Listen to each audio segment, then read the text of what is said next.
यहाँ रहने वाले जितने गरीब लोग हैं उनके बच्चों के पास पढ़ने का कोई सुविधा ही नहीं है। गरीब का बच्चा जा रहा है पढ़ने, वहाँ पढ़ता नहीं है, खिचड़ी खाया और घरे चला आया। कॉलेज में खिचड़ी नहीं बट रहा है लेकिन वहाँ से डिग्री बट रही है। बिहार के शिक्षा व्यवस्था का हाल ये है, स्कूल से खिचड़ी और कॉलेज से डिग्री बट रहा है, पढ़ाई दोनों में कहीं नहीं हो रहा है। तो अगर पढ़ाई चाहिए क्योंकि यही रास्ता है गरीबी से निकलने के लिए, तो बिहार में सबसे ज्यादा पैसा शिक्षा पर खर्च होना चाहिए। इसलिए जनसुराज कह रहा है कि जब हमारी व्यवस्था बनेगी तो 1 घंटा के अंदर शराबबंदी को उठाकर फेंक देंगे। अगर बिहार में विश्व स्तरीय सबसे अच्छा शिक्षा व्यवस्था बनाना है तो 5 लाख करोड़ रुपया चाहिए। 5 लाख करोड़ रुपया चाहिए अगले 10 वर्ष में,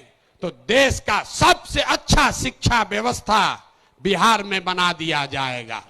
और ये 5 लाख करोड़ रुपया आएगा कैसे? जो शराबबंदी हटाएंगे तो ये तय किया कि शराब से आने वाला टैक्स का पैसा वो बजट में नहीं जाएगा, नेताजी के सुरक्षा के लिए नहीं खर्चा होगा, सड़क बिजली पानी के लिए नहीं होगा। जितना शराबबंदी के टैक्स का पैसा होगा अगले 20 वर्ष बिहार में सिर्फ और सिर्फ नई शिक्षा व्यवस्था बनाने के लिए खर्च किया जाएगा। अब समझ में आया काहे हटाना चाहते हैं? हर बरिस 20,000 करोड़ रुपया शराबबंदी के चलते नुकसान हो रहा है, तो 20 बरस के पैसे को, शराब के टैक्स को अगर आप नई शिक्षा के व्यवस्था के लिए खर्चा करें तो 4 लाख 5 लाख करोड़ रुपया बिहार के बच्चों के मुस्तकबिल को बदलने के लिए उपलब्ध हो जाएगा। हम ये नहीं कह रहे हैं कि शिक्षा व्यवस्था बनाएंगे, उसका रास्ता भी आपको बता रहे।